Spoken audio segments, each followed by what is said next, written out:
लोकसभा अध्यक्ष ओम बिरला आज गुजरात के 1 दिवसीय दौरे पर हैं। उन्होंने आज सुबह गुजरात में प्रबुद्ध लोगों से मुलाकात की। प्रेस कॉन्फ्रेंस में बिरला ने कहा, सूरत देश का औद्योगिक और व्यापारिक हब है। सूरत सबको अपना बनाता है। लोकसभा अध्यक्ष ओम बिरला ने कहा कि सूरत बहुरंगी बहुभाषी शहर है। यहाँ कई राज्य के लोग रोजी रोटी के लिए आते हैं। विभिन्न संस्कृति के लोगों को सूरज बड़े प्यार से संजो कर रखता है। ये शहर सबको अपना बनाता है। एक बार जो यहाँ आता है फिर यहीं का होकर रह जाता है।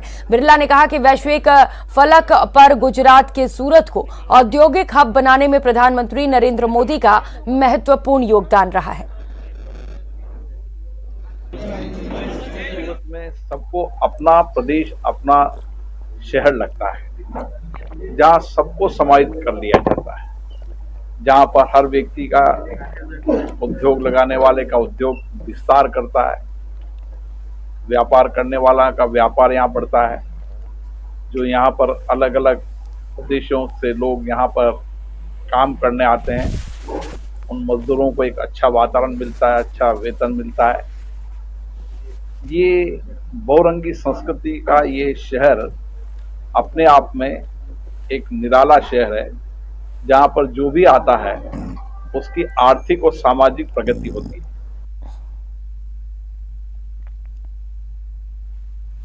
केंद्रीय जल शक्ति मंत्री गजेंद्र सिंह शेखावत 1 दिवसीय पोखरण प्रवास पर रहे। पोखरण पहुंचने पर केंद्रीय मंत्री का पूर्व विधायक शैतान सिंह राठौड़, पालिका अध्यक्ष मनीष पुरोहित, प्रधान भगवत सिंह तंवर के नेतृत्व में भव्य स्वागत किया गया।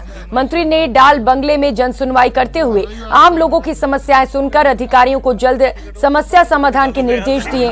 केंद्रीय मंत्री से लोगों ने चुनाव के वक्त पोखरण से रामदेवरा रेल लाइन बिछाने की घोषणा को भी याद दिलाते हुए जल्द निराकरण करने की मांग की। मंत्री से शहरवासियों ने अन्य ट्रेनों का पोखरण रेलवे स्टेशन पर ठहराव कराने की भी मांग रखी। मंत्री ने कई अन्य कार्यक्रमों में शिरकत करते हुए संवाद किया। मंत्री ने पोखरण के कई मंदिरों में पहुंचा और मत्था टेक कर अमन चैन खुशहाली की कामनाएं की।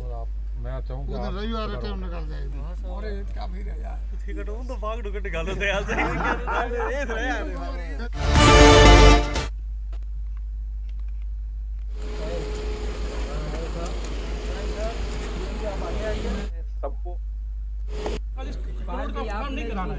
आपको अंदर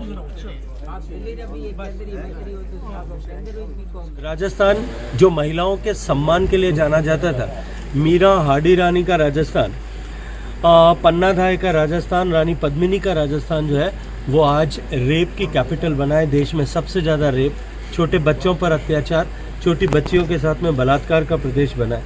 ऐसा प्रदेश आज बन चुका है कि जहाँ अपराधी बेखौफ होकर के घूम रहे हैं, अपराधी बेलगाम हो गए हैं, पुलिस का इकबाल समाप्त हो गया है, थानों से अपराधी भगाए जा रहे हैं। राजस्थान को इस दुर्दशा से निकालने के लिए राजस्थान जो विकास के हर एक पैरामीटर पर देश के पहले 5 पायदान में होता था, आज फिसल करके पीछे आ गया और अंतिम 5 पायदान पर आ गया। ऐसे राजस्थान के हालात हुए हैं। राजस्थान की जनता के दुख दर्द को दूर करने के लिए भारतीय जनता पार्टी का कार्यकर्ताओं को प्रतिदिन पूरे प्राण की ऊर्जा से इस कुशासन को उखाड़ फेंकने के लिए काम करना ही चाहिए, हमारा धर्म है।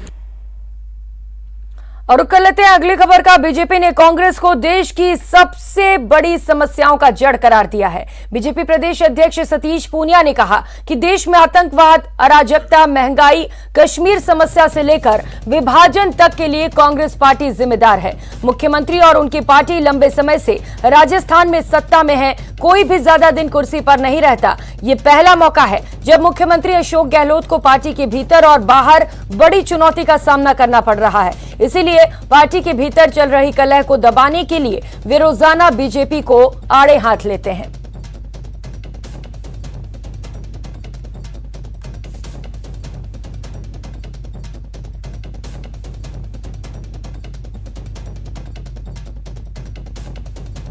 आज फिर माननीय मुख्यमंत्री जी का एक बयान सुना। लगातार मैं उनको सुनता आ रहा हूं, जिस तरीके की बौखलाहट, निराशा और जिस भाषा में वो आशंका व्यक्त करते हैं देश के प्रति, मुझे लगता है कि उनको सोचना चाहिए कि उनको 55 वर्षों का अवसर राजस्थान में और देश में मिला था। इस देश में अराजकता, महंगाई, भ्रष्टाचार, जातिवाद, वोट बैंक, तुष्टीकरण, ये सारी जनक कांग्रेस है। भूल जाते हैं वो आपातकाल का जनक कौन है, सिखों के नरसंहार का दोषी कौन है, कश्मीर का दोषी कौन है, भारत के विभाजन का दोषी कौन है। ये तमाम बातें हैं जिससे कांग्रेस को कटघरे में खड़ा किया जा सकता है। और देश की जनता ने इसलिए उनको नीतियों से, व्यवहार से नकार दिया और इसलिए उनकी गुड मॉर्निंग होती है। भारतीय जनता पार्टी के नेता, प्रधानमंत्री जी, आरएसएस, इन सब पर जिस तरीके से वो आरोपित करते हैं, मुझे लगता है कि वो बौखलाहट है कांग्रेस के मुक्त होने की और इसलिए वो आशंकित हैं बार बार इस चीज से। दूसरे, उनको असुरक्षा दिखती है उनके चेहरे पर भाव भाव से कि उनको पहली बार कोई चुनौती पार्टी के भीतर और पार्टी के बाहर मिली है। उनको तीसरी असुरक्षा है कुर्सी के जाने की और मुझे लगता है कि इस पर हमेशा लंबे समय तक कोई काबिज नहीं होता। राजस्थान के लिए बहुत लंबे से उनको राजस्थान की जनता ने अवसर दिया है, पर मुझे लगता है कि अब उनको राजस्थान की जनता पर रहम करना चाहिए, मेहरबानी करनी चाहिए और इसलिए इस तरीके की सियासी बयानबाजी से उनको कुछ। उधर यूडीएच मंत्री शांति धारीवाल ने कोटा में हिट एंड रन के पीड़ितों से अस्पताल में मुलाकात की। उन्होंने डॉक्टर से घायलों की सेहत की जानकारी भी ली। इस मौके पर उन्होंने पीड़ित परिवार को 1 लाख रुपए की सहायता राशि का चेक सौंपा। उन्होंने पीड़ित परिवार को और भी कई योजनाओं का लाभ दिलाने का भी आश्वासन दिया।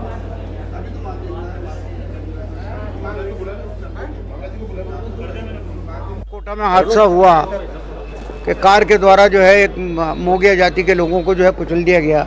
उसमें एक की तो डेथ हो गई और दूसरी जो उसकी वाइफ है वो जो है अभी अस्पताल में भर्ती है और कोमा में है, वेंटिलेटर पे भी चल रही है। लेकिन उसके 6 बच्चे हैं, लेकिन दादी जिंदा है।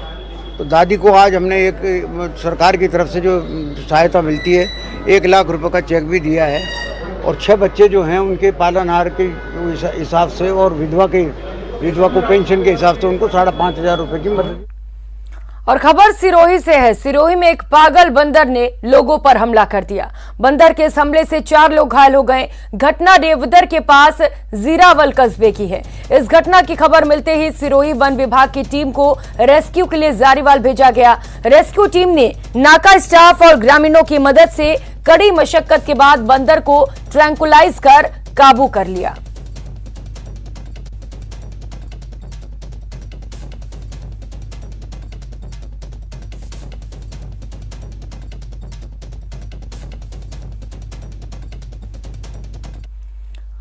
उधर उदयपुर के हवाला के पास काटारा गांव में एक गाय के कुएं में गिरने से अफरा तफरी मच गई। कुएं में गाय गिरने की खबर मिलते ही मौके पर लोगों की भीड़ जुटनी शुरू हो गई। इसके बाद नागरिक सुरक्षा विभाग के लोगों ने यहां आकर हाइड्रोलिक क्रेन और फुल बॉडी हार्नेस की सहायता से गाय को कुएं से बाहर निकाला।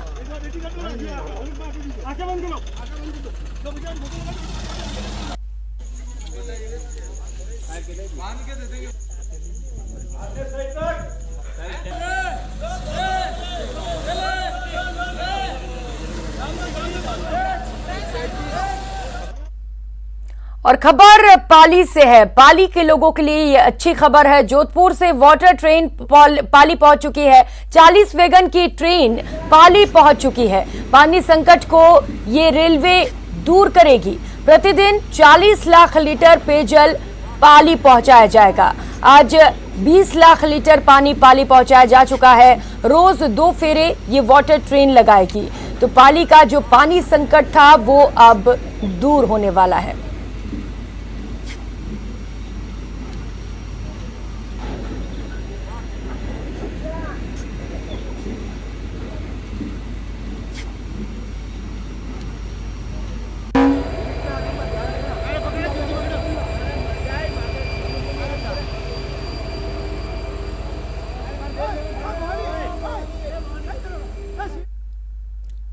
रीट पेपर लीक को लेकर राजस्थान में खूब हाय तौबा हुई, जिसके बाद गहलोत सरकार भी एक्शन में आई और सख्त नकल विरोधी कानून लाए गए। अब जुलाई में एक बार फिर प्रदेश में रीट परीक्षा की तैयारियां जोरों पर हैं, लेकिन परीक्षा से पहले फिर से परीक्षा पर पॉलिटिक्स शुरू हो गई है। ये रिपोर्ट देखिए। रीट परीक्षा पर अग्नि परीक्षा। जुलाई में रीट परीक्षा की तैयारी। सरकार तैयार, सियासत शुरू। परीक्षा से पहले परीक्षा पर पॉलिटिक्स। रीट परीक्षा होगी तो शिक्षकों की कमी दूर होगी। परीक्षा को लेकर राजस्थान सरकार की तैयारी भी पूरी है। नकल गिरोह पर नकेल के लिए सरकार नकल विरोधी कानून भी ले आई। मतलब अब की बार रीट परीक्षा में कोई चीट नहीं कर पाएगा। पारदर्शी परीक्षा के लिए हर पुख्ता इंतजाम किए जा रहे हैं। जुलाई में रीट 2022 की परीक्षा होगी। परीक्षा 23 और 24 जुलाई को होगी। RBSE परीक्षा का आयोजन कराएगा। आवेदन प्रक्रिया 18 अप्रैल 2022 से शुरू होगी। आवेदन करने की अंतिम तारीख 18 मई 2022 है। फीस जमा करने की अंतिम तारीख 13 मई 2022 है। एडमिट कार्ड 14 जुलाई को जारी किए जाएंगे। लेकिन रीट परीक्षा से पहले फिर परीक्षा पर पॉलिटिक्स शुरू हो गई है। हालांकि शिक्षा मंत्री BD कल्ला का दावा है कि इस बार परीक्षा में कोई कोताही नहीं बरती जाएगी। रीट की परीक्षा बहुत कायदे से होगी। विधानसभा में एक ऐसा कानून पास किया गया है, उसमें 10 करोड़ रुपए तक का जुर्माना और जेल का प्रावधान किया गया है। कानून को स्ट्रिक्ट बनाया गया है। राजस्थान में होने जा रही रीट परीक्षा 2022 से सरकार रीट लेवल 1 और लेवल 2 के कुल 62,000 पदों पर भर्ती कर रही है। लेवल 1 के 15,500 पदों पर भर्ती की प्रक्रिया फिलहाल जारी है। लेवल 1 के 15,000 और लेवल 2 के 31,500 नए पदों पर भर्ती प्रक्रिया शुरू की जा रही है। कुल 46,500 नए पदों के लिए रीट भर्ती प्रक्रिया प्रारंभ की जा रही है। लेवल 2 की रद्द हुई रीट परीक्षा के अभ्यर्थियों से दोबारा आवेदन शुल्क नहीं लिया जाएगा। इस परीक्षा में नकल गिरोह पर नकेल के लिए सरकार का कोड़ा नकल कानून के रूप में तैयार है। मोटा जुर्माना और सजा दोनों के प्रावधान हैं। 10 करोड़ रुपए का जुर्माना, यानी जितना वो कमाएगा नहीं उससे ज्यादा उसका पैसा निकल जाएगा और फिर सजा का प्रावधान अलग से। इसलिए मैं समझता हूँ कि जो संगठित गिरोह थे उनके ऊपर नजर रखी जाएगी। लेकिन रीट परीक्षा को लेकर सरकार की मंशा पर बीजेपी के नेता और पूर्व शिक्षा मंत्री सवाल उठा रहे हैं। इस सरकार की नीयत साफ रही और बड़े लोगों की मन का बेईमानी नहीं हुई तो निश्चित रूप से रीट परीक्षा सही ढंग से हो सकती है। क्योंकि वापस यदि इन्होंने राजीव स्टडी सर्कल के स्टाफ को नहीं लगाया और सही ढंग के गुणवत्ता के आधार पर इन्होंने सारे अधिकारी लगाए तो ये निश्चित रूप से रीट की परीक्षा होगी। हम भी चाहते हैं रीट की परीक्षा निष्पक्ष हो, लोगों को नौकरी मिले। सियासी बयानबाजी अपनी जगह है, लेकिन रीट परीक्षा पर सरकार की अग्नि परीक्षा जरूर है। बेरोजगार भी भर्ती परीक्षा का बेसब्री से इंतजार कर रहे हैं। सफल होने पर 46,000 से ज्यादा बेरोजगारों को रोजगार मिलेगा और शिक्षकों की कमी से जूझ रहे विभाग को राहत। जयपुर से न्यूज़ 18 के लिए लवली वधवा की रिपोर्ट। और कर लेते हैं बड़ी खबर का। दिल्ली की जहांगीरपुरी हिंसा को लेकर ये बड़ा अपडेट आपको बता दें। अब तक 14 लोगों की गिरफ्तारी हो चुकी है और भी लोग गिरफ्तार हो सकते हैं। देर शाम तक गिरफ्तार लोगों की संख्या बढ़ सकती है। शोभा यात्रा के दौरान यहां पर फायरिंग की गई थी और इस मामले में पुलिस ने अब तक 14 लोगों को गिरफ्तार कर लिया है। तो पुलिस को हिंसा से जुड़े 100 वीडियो भी मिले हैं। वीडियो के जरिए आरोपियों के पहचान की कोशिश की जा रही है। आरोपियों की धरपकड़ तेज कर दी गई है। पुलिस की 10 टीमें जांच में जुटी हुई हैं। तो बता दें, कल हनुमान जयंती के अवसर पर शोभा यात्रा निकाली गई थी और जब ये शोभा यात्रा दिल्ली के जहांगीरपुरी क्षेत्र में पहुंची तो यहां पर हिंसा हुआ, पत्थरबाजी हुई और फायरिंग भी देखने को मिली थी। यहां पर इसमें कई पुलिसकर्मी भी घायल बताए जा रहे हैं। मामले में अब तक 14 लोगों की गिरफ्तारी हो चुकी है। वहीं पुलिस लगातार अलर्ट है, लगातार छानबीन की जा रही है मामले पर और बताया जा रहा है कि जल्द ही और भी गिरफ्तारियां हो सकती हैं। तो दिल्ली के जहांगीरपुरी में कल रात भक्तों पर हुए हमले में कुछ लोगों सहित 8 पुलिसकर्मी घायल हुए। घटना के एक चश्मदीद आनंद नेगी ने बताया कि जब शोभा यात्रा निकाली जा रही थी उस समय कुछ लोगों ने पत्थरबाजी की। वो खुद भी पत्थरबाजी में फंस गए थे, लेकिन कुछ लोगों ने उनकी जान बचाई। इस हुड़दंग में उनकी स्कूटी भी टूट गई थी। आनंद नेगी ने बताया कि पास के ही एक गली में घुसकर उन्होंने अपनी जान बचाई। चश्मदीद ने बताया कि कल की घटना बहुत भयानक थी। उन्होंने न्यूज 18 के संवाददाता सुशील पांडे से कहा कि भगवान का शुक्र है कि उनकी जान बच गई। आनंद नेगी है फिलहाल कल जहांगीरपुरी में जो फिर राम भक्तों पे हमला हुआ, उस हमले में एक चश्मदीद ये भी है। ये भी उस पूरे हमले में कहीं ना कहीं अब भाग कर इन्होंने अपनी जान बचाई। कल क्या हुआ नेगी साहब, आप भी क्या जब ये जुलूस निकला आप उसमें मौजूद थे क्या? जी मैं उसमें मौजूद था। हमारे डबली से एक भव्य मतलब हनुमान जन्मोत्सव का एक हमारा बाइक रैली का आयोजन था। हमने पूरे जहांगीरपुरी में हर ब्लॉकों में से निकलना था। हम विभिन्न ब्लॉकों से निकलते हुए जब हम लोग यहाँ आए तो अचानक ही पत्थरबाजी हो गई और हम किधर से पत्थरबाजी हुई? ये शिवलोक की साइड से पत्थरबाजी हुई। इसमें बहुत ज्यादा संख्या में लोग थे। हमारे जितने भी राम भक्त थे उन पर बिल्कुल मतलब पत्थरों से बोतलों से प्रहार हुआ और मैं भी अपनी जान बचाता हुआ भागा और मेरे को भी 3 पत्थर लगे। और आप देखेंगे मेरी स्कूटी यहीं खड़ी थी तो पूरी स्कूटी को भी जलाने की पहले तोड़फोड़ करी और इसे जलाने की कोशिश। अच्छा ये स्कूटी है आपके यहाँ? एक बार नरेश थोड़ा आप स्कूटी दिखाएं कि देखिए आप देख सकते हैं कि फिलहाल इनकी स्कूटी बाहर रोड पे थी और यहीं पे थी और ये फिलहाल वो गेट है जिसके सामने से निकला था। और मैं जब गली में भाग करके अपनी जान बचाने के लिए आया, जब मैं इस गली में जान बचाने के लिए भागकर आया तो इन गली वालों ने मेरी सुरक्षा करी और मैंने उनको बताया कि इस तरह से झगड़ा हो रहा है। तो ये बाहर से सामान लेकर के आए और मतलब यहाँ पे गली को गेट में लॉक कर दिया। ऐसे ही 8-10 गलियों को पूरी तरह से लॉक कर दिया गया। मैं ए ब्लॉक में रहता हूँ, ए ब्लॉक जहांगीरपुरी में रहता हूँ। और अगर ये गेट बंद नहीं होता तो बहुत बड़ा जान माल की हानि का नुकसान भी हो सकता था। और मैं इस चीज से बहुत स्तब्ध हूँ क्योंकि हम लोग सब अभी तक जब भी हम लोग मिलकर एक दूसरे के प्यार विश्वास पे हम लोग रहे हैं। आज तक कभी भी इस तरह का कोई वातावरण कभी खराब नहीं हुआ। जो पता नहीं कैसे आदमी पकड़ा गया है क्या? मैं नहीं जानता जी उनको, किसी को मैं नहीं जानता जी। नहीं मैंने नहीं सुना जी, नहीं जी मैंने नहीं सुना। मैं हम आगे थे, स्कूटी यहाँ खड़ी करी, पीछे गए तब तक पत्थरबाजी बहुत चरम सीमा पे चालू हो चुकी थी। हम भी अपनी जान बचा करके भागे। मेरे को भी 3 पत्थर लगे, एक इधर ये पूरा सूज चुका है, एक इधर और एक इधर। बड़ी मुश्किल से अपनी जान बचा करके आए हैं जी। ठीक है, तो ये फिलहाल नेगी साहब हैं जिन्होंने साफ तौर से कहा कि ये भी उस भीड़ में फंसे, इनकी गाड़ी टूटी, इनकी स्कूटी टूटी, लेकिन तमाम जो यहाँ स्थानीय लोग हैं इन्होंने फिलहाल इसी गेट से इनको अंदर लिया और उसके बाद इस गेट को लॉक कर दिया। लेकिन भीड़ का जो उबार होता है नेचुरली वो बहुत ज्यादा था, पत्थरबाजी बहुत ज्यादा हो रही थी, इसलिए लोग अपने घरों में घुस गए और बचने की कोशिश की। लेकिन महत्वपूर्ण बात इस मामले में यह है कि फिलहाल अब दिल्ली पुलिस ने यहां पर अपना मोर्चा संभाल लिया है।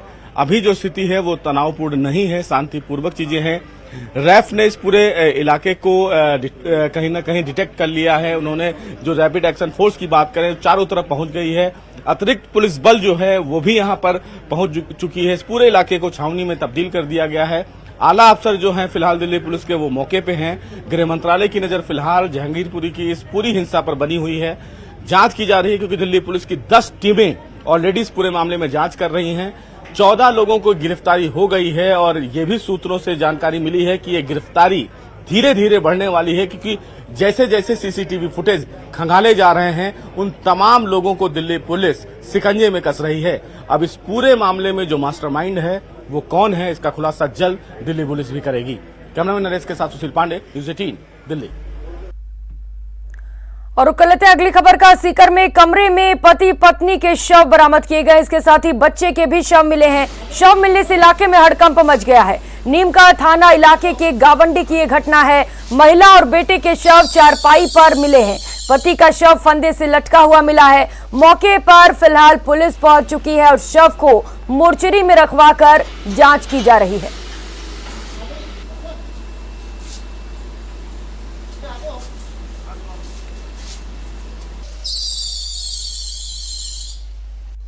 शाम को करीब 10 बजे के आसपास सूचना मिली थी कि गांव गावड़ी में जो थाना सदर नीम थाने के क्षेत्र के अंतर्गत आता है, वहाँ 3 लोग हस्बैंड वाइफ और उनके बच्चे ने सुसाइड कर लिया है।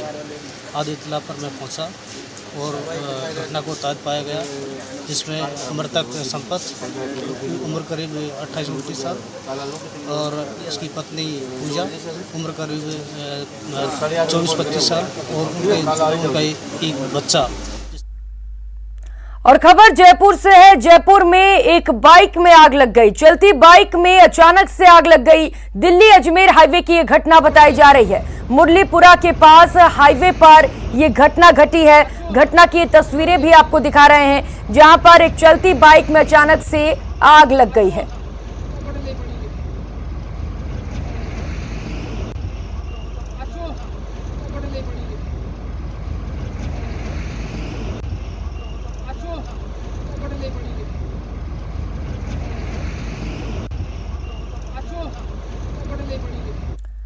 उधर राजसमंद के नाथद्वारा में वाहन चोरों के हौसले बढ़ते ही जा रहे हैं। इस बार उन्होंने लिंक रोड स्थित कॉम्प्लेक्स के बाहर से एक बाइक उड़ा ली। खास बात यह है कि बाइक चोरी की पूरी वारदात सीसीटीवी में रिकॉर्ड हो गई है। आप इन तस्वीरों में देख सकते हैं बाइक चोर ने किस तरह से कुछ ही सेकंड में बाइक का हैंडल लॉक तोड़कर उसे उड़ा लिया।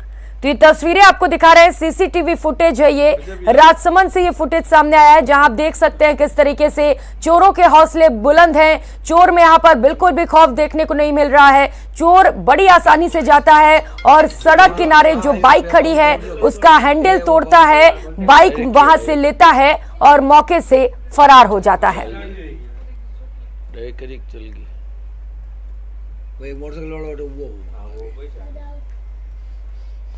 ये बेटिया बापू। इस बुलेटिन में फिलहाल इतना ही। मुझे दीजिए इजाजत। नमस्कार।